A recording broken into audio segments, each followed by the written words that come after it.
Saúde, amada igreja, na paz do Senhor Jesus, amém? Vou fazer igual ao meu marido, foi fraco. Saúde da igreja, na paz do Senhor Jesus, amém? Melhorou. Louvado e engrandecido seja o santo nome do Senhor. Quantos estão felizes com Cristo esta manhã? Tem muita gente triste com Cristo. Não fique triste com Ele, não. Ele está no comando de todas as coisas. Abre as vossas Bíblias no livro de Isaías 40.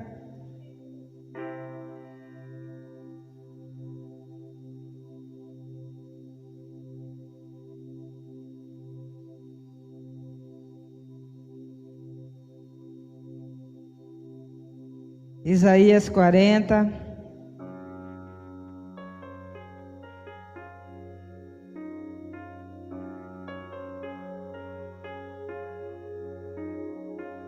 Eu quero que você olhe para seu irmão e diga assim: reprima sua voz de choro,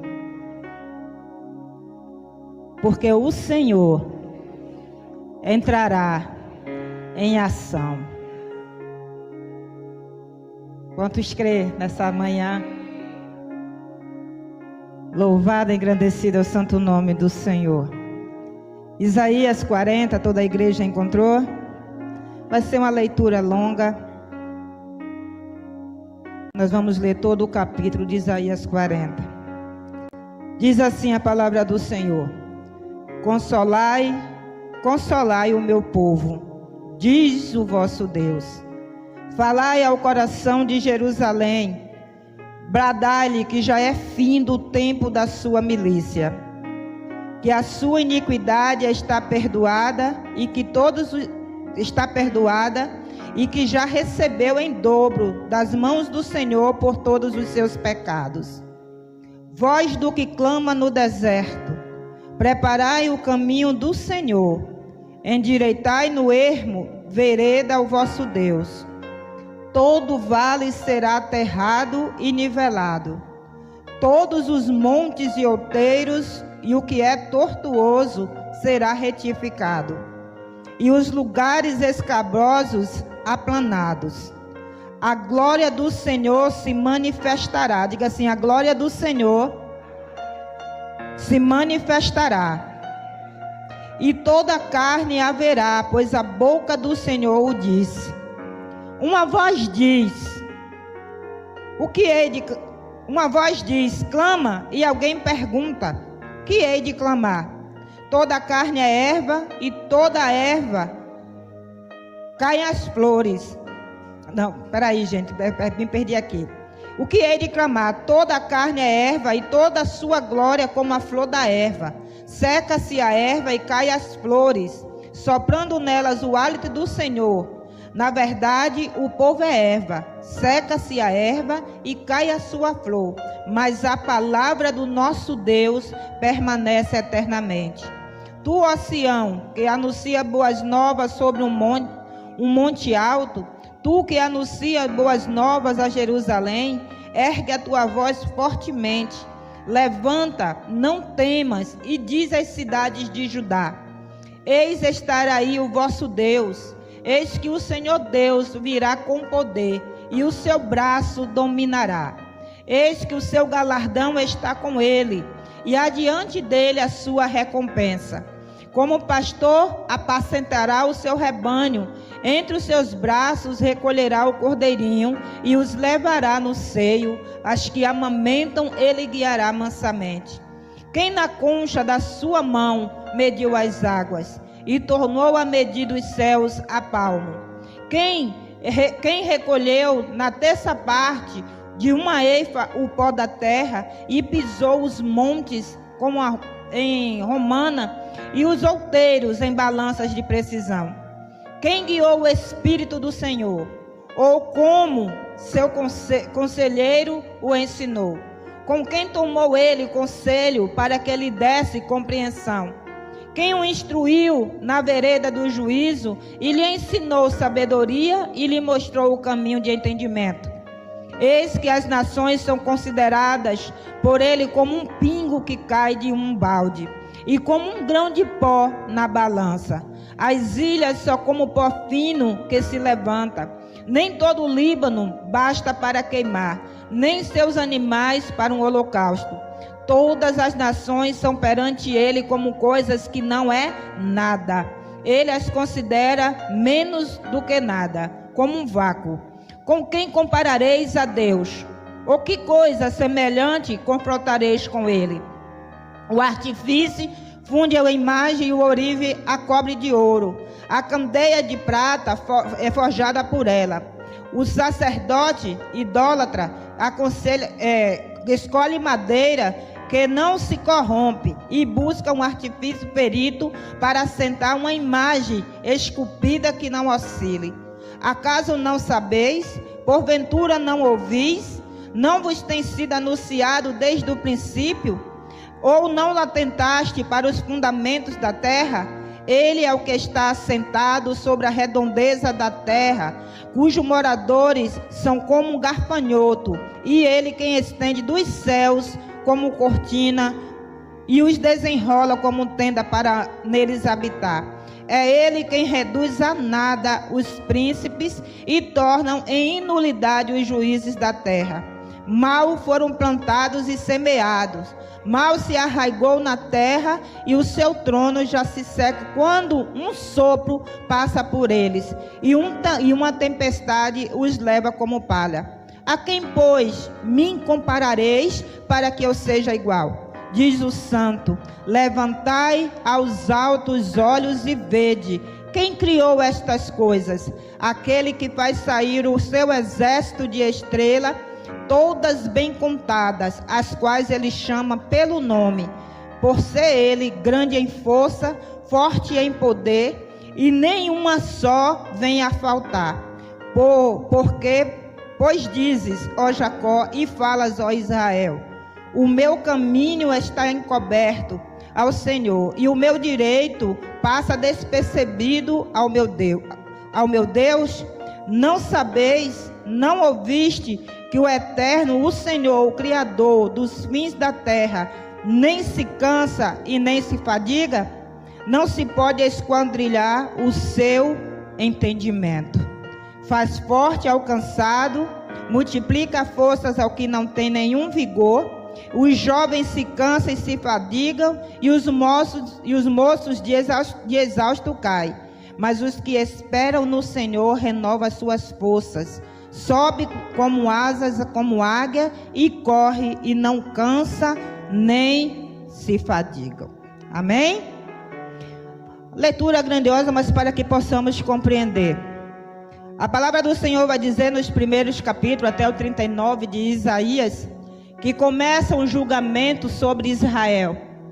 Israel agora é entregue na mão dos babilônios e vai passar por aquele processo que nós já sabemos do cativeiro. E nós sabemos que a palavra do Senhor, ela é bem clara quando ela expressa o porquê que Israel foi para o cativeiro. Devido à sua desobediência, devido à sua idolatria, por se voltar contra o Senhor, Israel agora está preso e oprimido, passando por diversas adversidades, por diversas situações. E chega o tempo então do Senhor levantar Isaías, para que durante o cativeiro profetizasse para Israel uma palavra de consolação.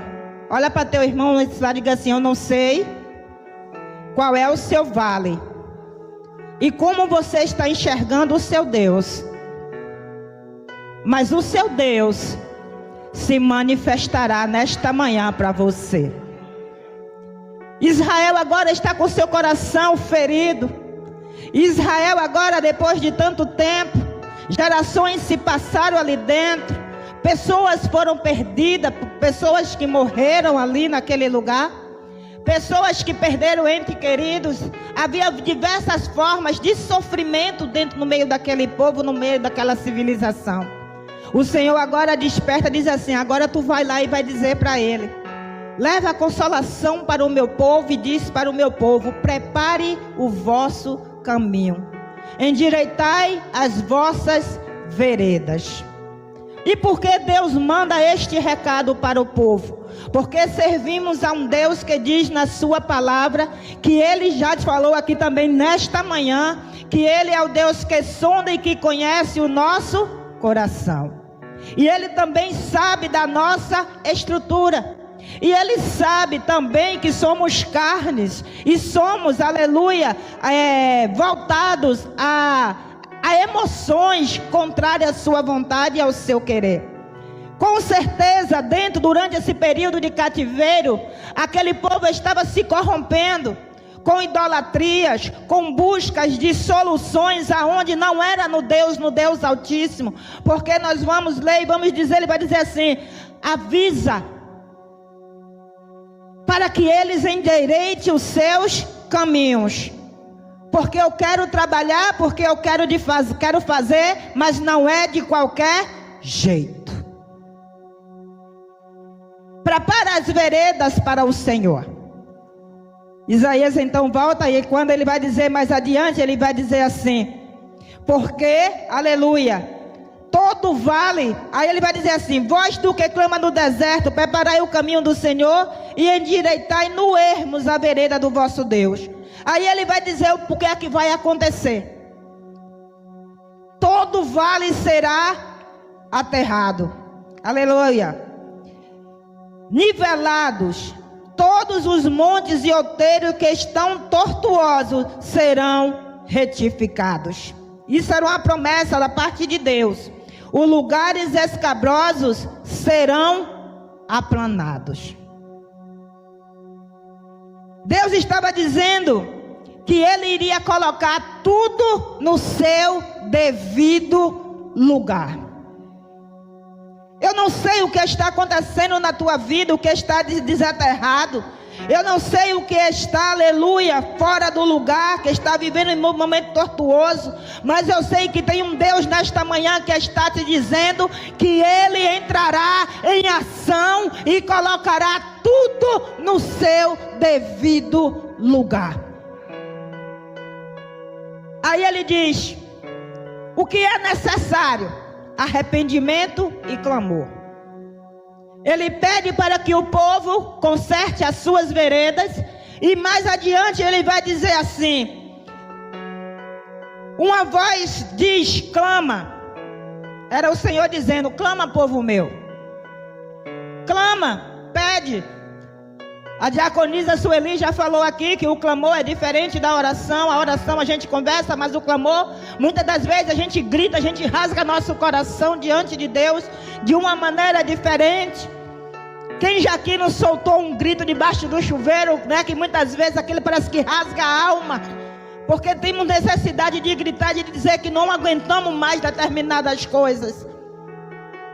É diferente, porque a oração é algo que você faz com mais mansidão, mas o clamor não, é quando você chega no seu limite. E aí você rasga, você diz: é tudo ou nada. E aí você se rasga de uma maneira que você bota para fora com a força, tipo um dinamite, né? Imprensado, aquela pólvora imprensada, porque a pólvora, ela livre, ela vai queimando devagarinho, mas o dinamite ele explode. Então é esse o clamor. Aí ele diz: clama. Mas o povo estava desesperançado. O povo não tinha mais esperança e pergunta: o que eu hei de clamar?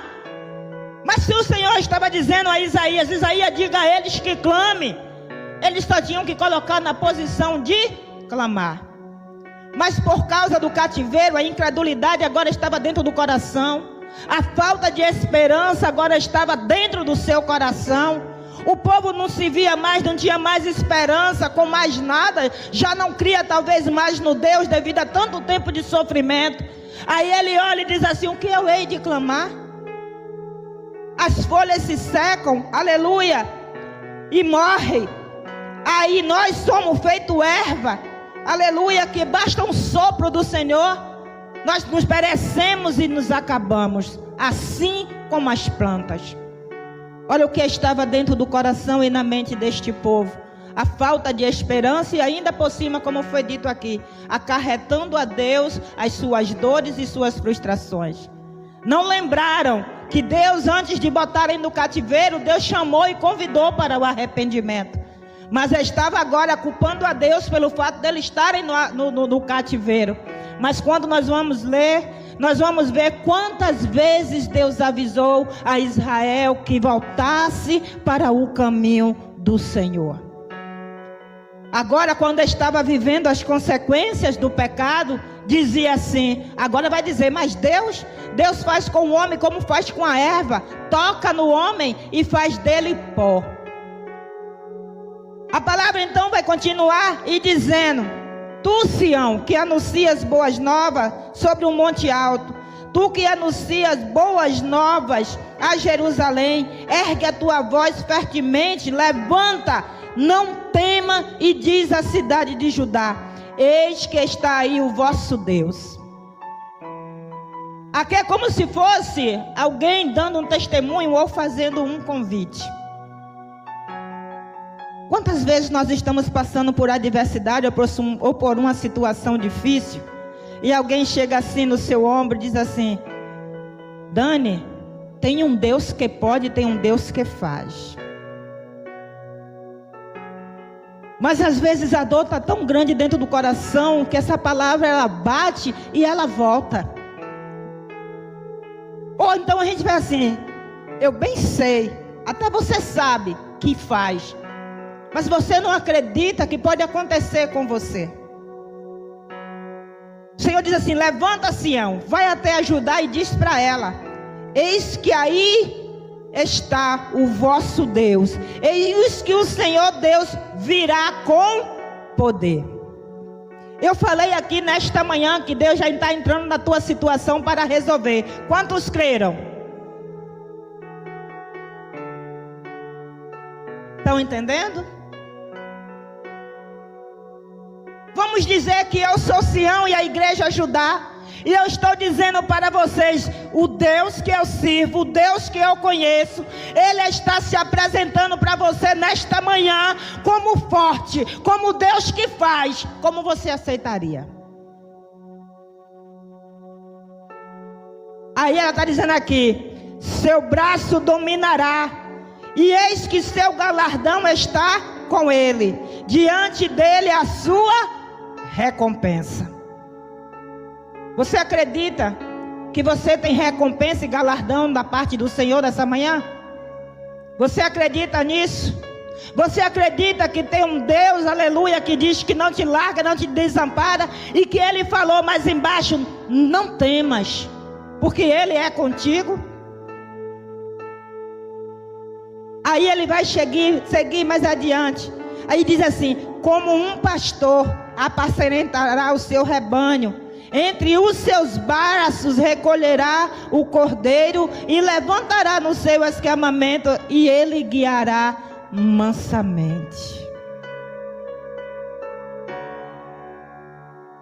Tem consolação do Senhor para você nesta manhã. Tem alento de Deus para você nesta manhã.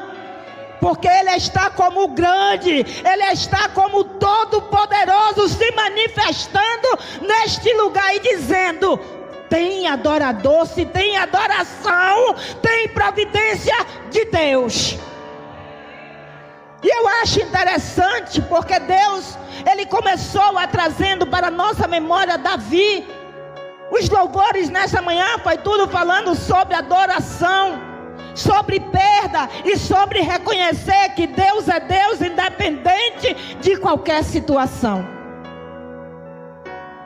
E nós muitas das vezes estamos desapercebidos, porque eu digo que todo culto tem mensagem, nem que seja para um, Deus quer falar ao coração dessa pessoa.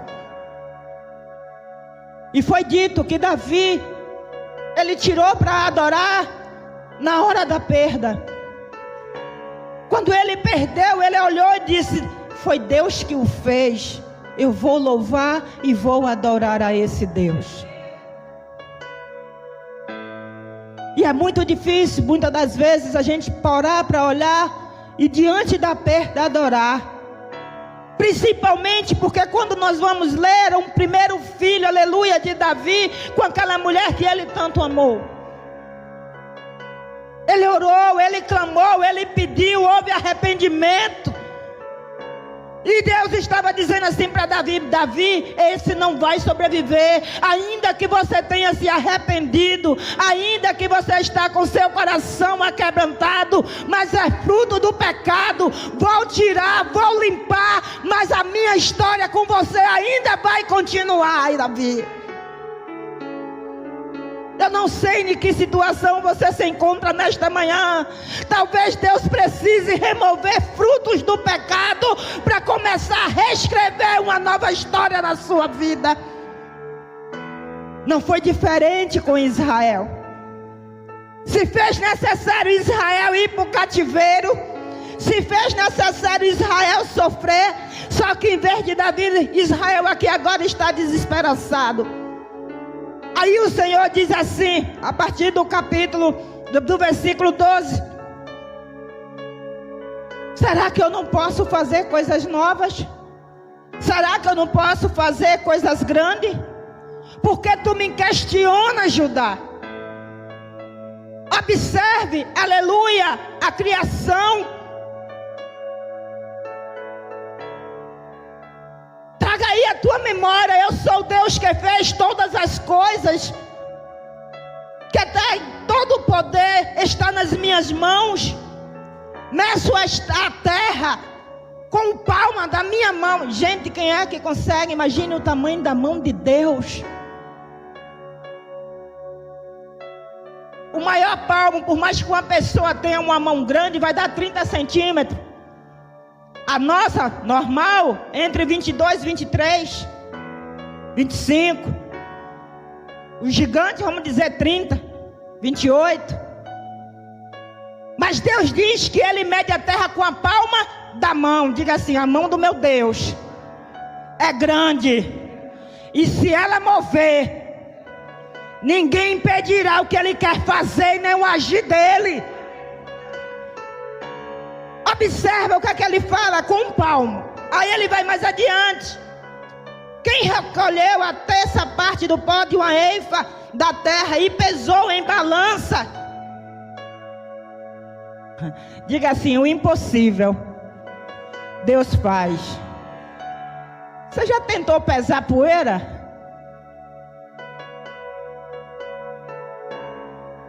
Vamos mergulhar. Quem consegue? Pó. É muito pó para juntar. Aí ele diz que ele mede em balança. Aleluia. Ele diz que as nações, eis que as nações são consideradas por ele como um pingo. É um nada. Imagine o meu problema, o teu problema, a nossa situação. Se ele quiser mudar nesta manhã, é um nada. Mas ele dá uma advertência ao povo, e ele diz assim ao povo: mas recolhe a idolatria, tira do meio de vocês aquilo onde vocês estão depositando a vossa confiança. Por que isso estava acontecendo? Ele vai dizer: começaram agora a fazer esculturas de madeiras e de metais. E Deus lá do alto céu, olhando e falando: o crente, eu tenho certeza que não vai fazer escultura de metais, nem de barro, nem de nada. Mas existem outras formas de idolatria. Existe a confiança demais no homem, em vez de confiar em Deus. Porque é Deus que manda na mente e no coração do homem. Eu confio em Deus e digo: Senhor, tu podes mover a mão do homem, tu pode fazer com que ele faça. A palavra do Senhor diz que o homem ele promete e não cumpre, mas o nosso Deus promete e cumpre. A minha palavra diz que o homem não tem palavra. Ele pode até dar uma palavra e voltar atrás, mas a palavra de Deus não volta atrás. E às vezes estamos presos em idolatrias que não são imagens, mas é a confiança em coisas que não vêm da parte do Senhor. Nessa manhã Deus está trabalhando e dizendo para você: deposita em mim a tua confiança. creia que eu sou Deus que vou agir e estou agindo a seu favor. Ainda que você não esteja vendo, ele diz: acaso não sabeis, a partir para correr, para terminar? 21. Acaso não sabeis, porventura não ouvis? Não vos tem sido anunciado desde o princípio? Ou que atentaste para o fundamento da terra? Ele é o que está assentado sobre a redondeza da terra, cujos moradores são como gafanhoto. Vamos entrar aqui dentro do texto e olhar assim o seguinte: ele está assentado aonde? No céu, no trono, olhando para, imagina a extremidade e a altura, e ele diz que nós somos como um gafanhoto. Do céu ele está olhando para nós, vendo como miniatura, e ele diz que somos como os gafanhotos. Aí ele diz assim: mas lá do céu ele vê como cortina desenrolar e como tendas para neles habitar. É ele quem reduz a nada os príncipes e torna em nulidades os juízes da terra. Mal foram plantados e semeados, mal se arraigou na terra, e seu tronco já se seca quando não sopro passa por eles, e uma tempestade os leva como palha. A quem, pois, me comparareis para que eu seja igual? Deus está dando uma alusão aqui do seguinte: que assim como ele está nos altos céus, olhando a todos aqui na terra, e sabendo que ele é o Deus que tem todo o poder sobre céus e terra, ele vai dizer que é ele que anula julgamento, é ele, aleluia, que abate os exaltados e torna, é ele quem reduz a nada os príncipes, os líderes. Ele está dizendo: eu posso, eu faço e tenho esse poder. Por que então vocês estão me comparando com coisas terrestres? Se ele, e muitas das vezes nós igualamos a Deus como qualquer uma outra coisa aqui terrestre, ou coisas da nossa dimensão, Deus é inigualável. Sua força e seu poder não tem como se comparar. É incomparável. Ele diz: com que mais? Com que me comparareis? Vocês acham mesmo que eu sou igual a algo que eu criei? Quem é maior, a criação ou o Criador? Então nada pode ser comparado ao poder e à majestade de Deus. Aí ele diz: levantai os olhos. Aleluia. Levantai ao alto os olhos e vede. Quem criou todas estas coisas? Aquele que faz sair o seu exército de estrelas, todas contadas, as quais ele chama pelo... Deixa eu dizer uma coisa aqui essa manhã. Nós já lemos que Deus disse que ele está no sublime céu e que somos feitos gafanhoto aqui na terra. Ele já disse que criou todas as estrelas, a constelação, e chama cada uma pelo seu nome. A palavra do Senhor diz que ele nos tem escrito na palma da... Diga assim para o seu irmão: ele sabe o teu nome. Ele chama você pelo teu nome nesta manhã. E ele pergunta, cada um aqui que responda: fulano, qual é a tua posição nesta manhã?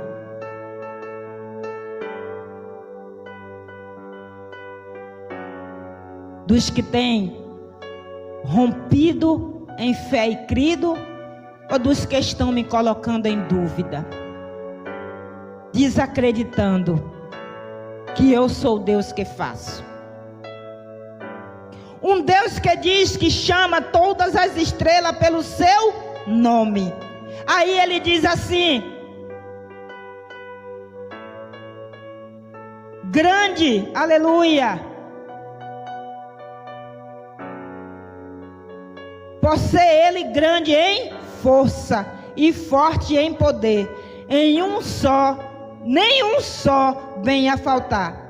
Por que, pois, dizeis, ó Jacó, e falas, ó Israel, o meu caminho está encoberto ao Senhor, e o meu direito passa despercebido ao Deus de Jacó. Deixa eu te dizer uma coisa nessa manhã. Às vezes adentramos por essa porta, como já foi dito, e não acreditamos que Deus está vendo, que Deus está ouvindo, que Deus está movendo. E se entrou alguém desacreditando de que tem um Deus que está velando e cuidando da sua situação, eu digo, joga por terra agora esse espírito de incredulidade. Ele diz aqui, como é que tu diz que eu não estou te vendo?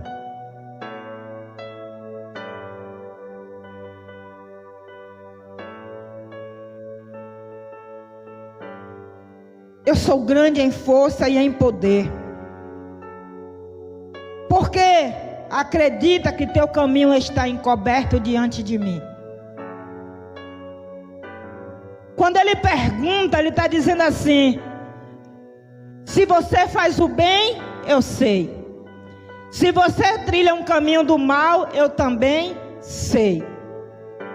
Todos os seus passos eu conheço. Seu caminho não está encoberto diante de mim.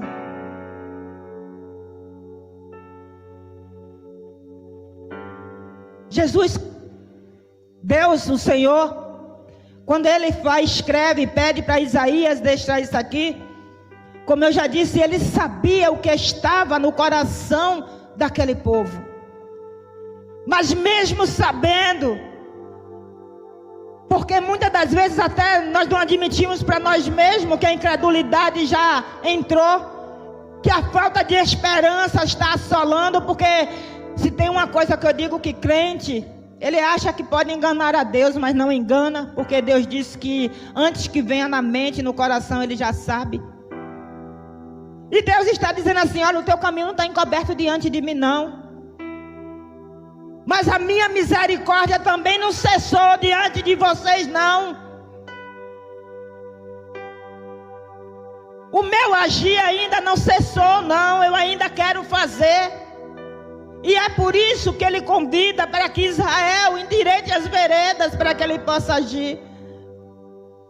Nessa manhã eu digo a mesma coisa para a sua igreja. Será que Deus não sabe quais foram os pensamentos que passaram pela sua cabeça? Será que Deus não sabe como está o seu coração? Sabe. Ele sabe. Mas Ele também está dizendo que Ele é o Deus de consolação, que quer mudar a história nesta manhã. Aí Ele vai dizer assim: porque, pois, não, é o 28.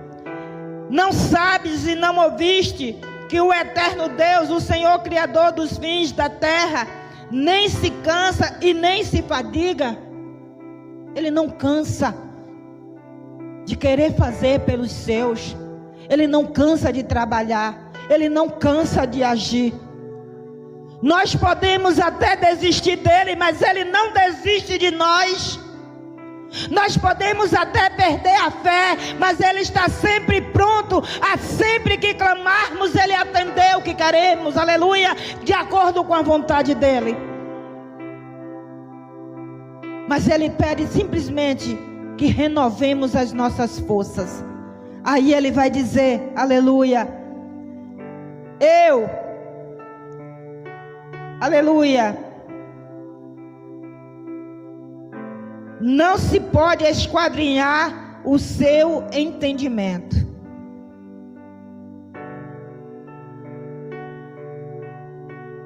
Esquadrinhar significa conhecer.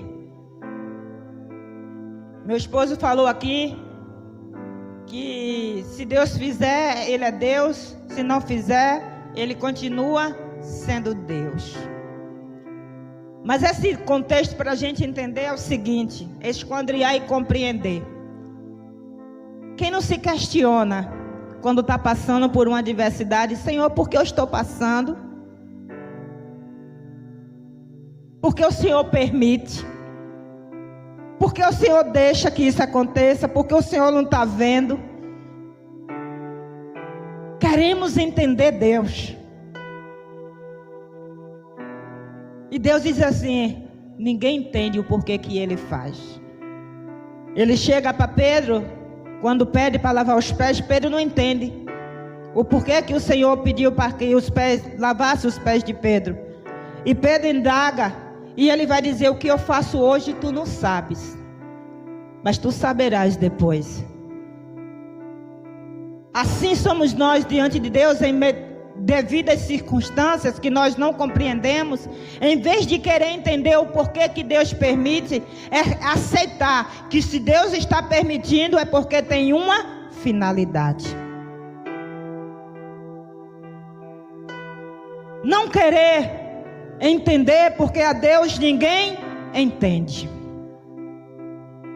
Quem vai entender porque Deus fez? Quem é que vai entender porque Deus dá a vida a uma pessoa tão mal e tira a vida de alguém tão bom? Quem não já se questionou com isso? Quem é que vai entender porque é que Deus pega uma mulher de bem ou um homem de bem, permite a enfermidade, a pobreza, a dor, e pega alguém no mundo que vive todo desconcertado, faz rico, ou bota no meio dos príncipes, faz governador, como se estivesse sendo exaltado? Você não tem que entender nada, nem contender com o Senhor. Você só tem que aceitar que tem uma finalidade. Ele diz: não queira entender ao Senhor. Quem aqui não já se questionou na Bíblia o porquê é que Deus, toda vez que Israel pecava aos nossos olhos, que não foram poucas, não foram, Jesus é Deus, ia lá, dava oportunidade. Quem não já pensou assim: por que Deus não exterminou logo com o povo? Porque Ele tinha uma finalidade. E a finalidade está aqui hoje, eu e você.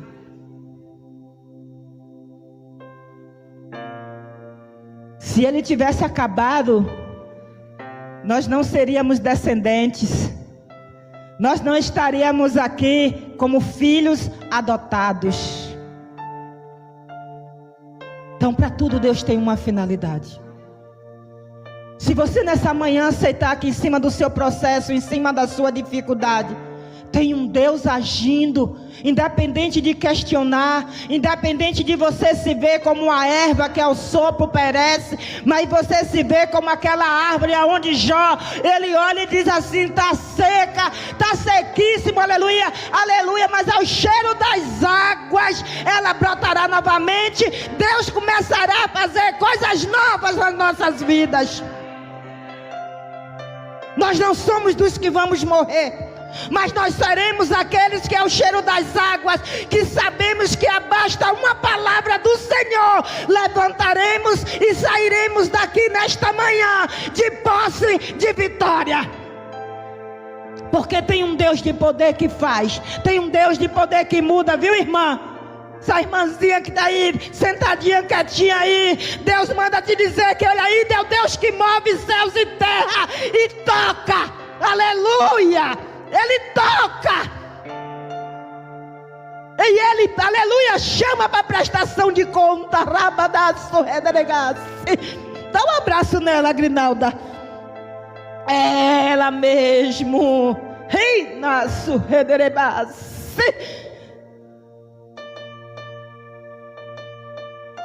Não importa. Ele diz ainda assim: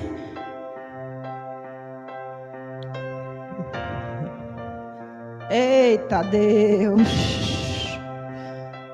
Põe a mão no coração dela aí, Agrinaldo.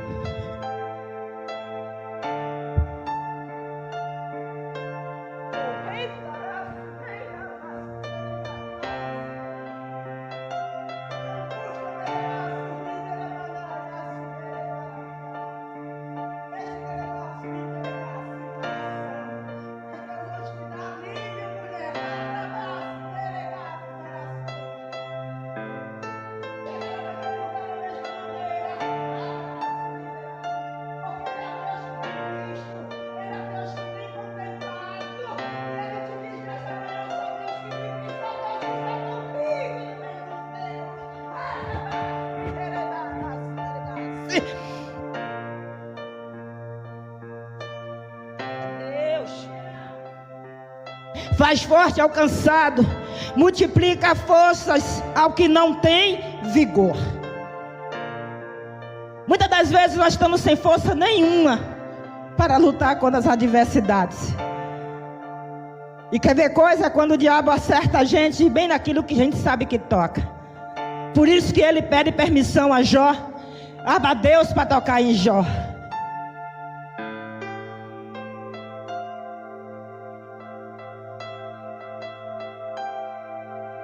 Porque ele sabia que se ele tocasse nas estruturas, mexeria com a adoração de Jó. Só que ele não sabia que ele ia deparar com um verdadeiro adorador. Desestruturar os crentes é mexer nas emoções. Aí ele agora vai dizer assim: mas Jó enfraqueceu sim.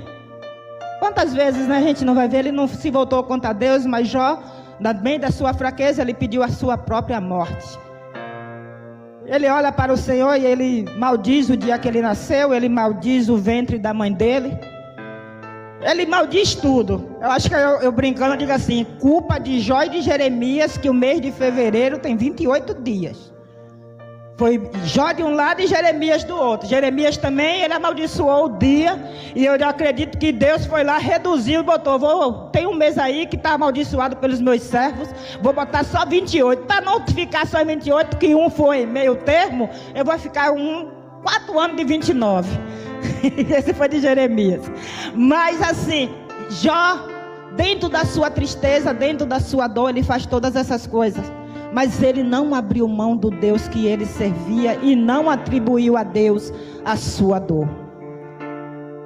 Muito pelo contrário. Quando Satanás toca na enfermidade e põe enfermidade em Jó, nós vamos ver um homem se quebrando, porque ele reconhece muito. Eu digo assim, eu tinha dito para meu esposo que eu ia criar uma mensagem favorecendo o diabo em algumas coisas, porque toda vez que ele se levanta contra um crente, ele torna, quando o crente é verdadeiramente firmado na rocha, ele torna o crente ainda mais forte. Ele não sabe como ele perde. Quando ele toca em Jó, Jó tinha um defeito, que talvez você lendo o livro você não se atenta. Jó, ele confiava muito nele mesmo. E quando Satanás toca em tudo que Jó tem, Jó não blasfema, Jó não fala nada. Deus me deu, Deus tomou, bendito seja o nome do Senhor. Isso é o que ele fala. Satanás volta e diz assim: agora deixa eu tocar na alma, deixa eu tocar para ver. Toca no corpo, toca, mas não toca na alma. Aí Deus permite a ferida, a enfermidade de Jó. Nesta hora, a gente vai ver Jó dizer assim: para aquilo que eu mais temia me sobreveio. Sabe o que era que Jó tinha medo? Da enfermidade. Sabe o que era que Jó tinha medo? De não poder prover. Sabe o que era que Jó tinha medo? Aleluia, de não ter força nos braços para trabalhar. Porque ele sabia que ele com saúde, tudo ele conquistava de novo. Mas ele enfermo, não. E tem gente que Satanás sabe aonde tocar.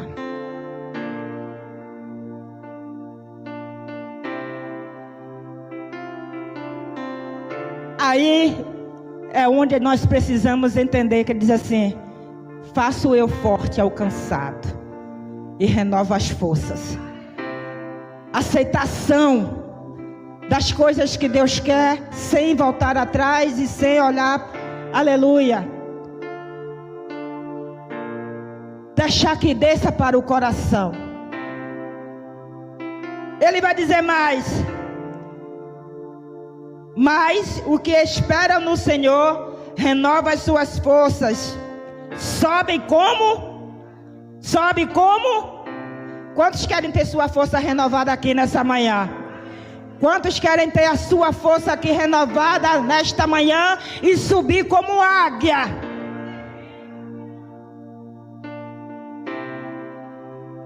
E quando você sobe como águia, você corre e não se cansa. Presta atenção, você corre É difícil a gente correr e não cansar, né? Principalmente quando a gente tem muito tempo esperando algo, é a correria da espera. Chega um determinado tempo, seja uma promessa, seja o que for, que Deus disse que vai fazer, mas eu estou tanto tempo esperando por isso, isso é a correria da espera. Mas aqueles que têm suas forças renovadas a cada dia, vai permanecer correndo e esperando, porque não se cansarão de esperar o tempo de Deus na vida, e o tempo de Deus acontecer. Cansam, correm, mas não se cansam. Aleluia, sobe como águia, corre e não se cansa, caminha e não se fadiga. Quantos vão continuar caminhando e acreditando que o Senhor é o Deus que está na situação? Quantos têm desistido na caminhada? Quantos têm desistido na jornada? Mas aqueles que continuam como águia, com a visão, porque você tem que entender o seguinte: a visão da águia é aguçada. A águia, ela vê longe. Ela vê a presa dela à distância, além de voar muito longe. Quando a gente vai ver a história da águia, é um animal de superação tremenda. A águia, ela é tão forte que Deus está dizendo para mim e para você: vocês têm uma força dentro de vocês que vocês nem imaginam. E eu quero despertar essa força que existe dentro de vocês. Voarão como águia. Diz que a águia, quando ela chega lá no topo, que ela voa muito alto, diz que quando ela sente que está para morrer, ela vai se renovar. E lá mesmo, diz que ela com o próprio bico, quando ela serra, ela tira as garras, ela tira as suas penas, ela serra o bico para que tudo seja renovado. Quantos querem subir como águia aqui nesta manhã? Quantos querem atingir, aleluia, o pico da fé nesta manhã? Convida a igreja do Senhor de pés.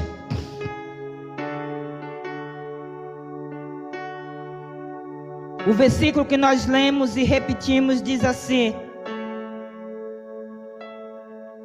e eu quero que você repita ele comigo.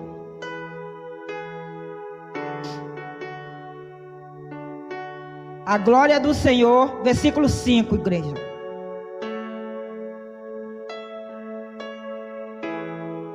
Versículo 5, eu quero que toda a igreja fale comigo. A glória do Senhor se manifestará, e toda a carne o verá, pois a boca do Senhor o disse.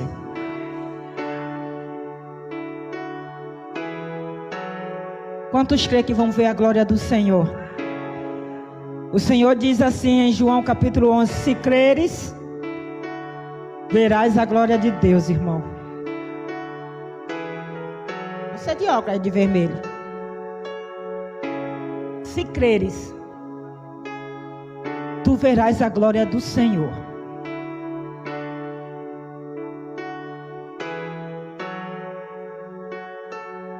Você crê?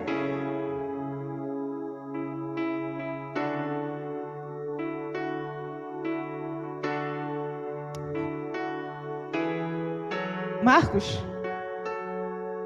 coloca a mão ali no coração dele enquanto eu estiver orando.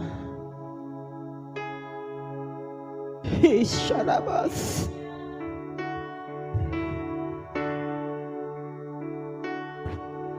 é manhã de milagre, irás se entregar neste lugar.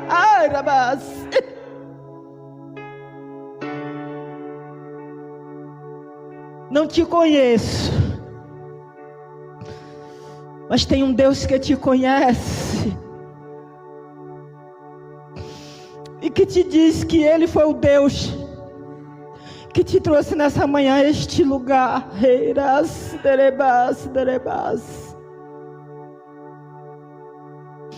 Pergunta o nome dele aí para mim. Carlos. Se tu creres, tu vai ver a glória do Senhor e saberá que Ele é Deus. Soberano Deus, grandioso e eterno Pai, Aqui está a tua igreja.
Senhor Deus Todo-Poderoso,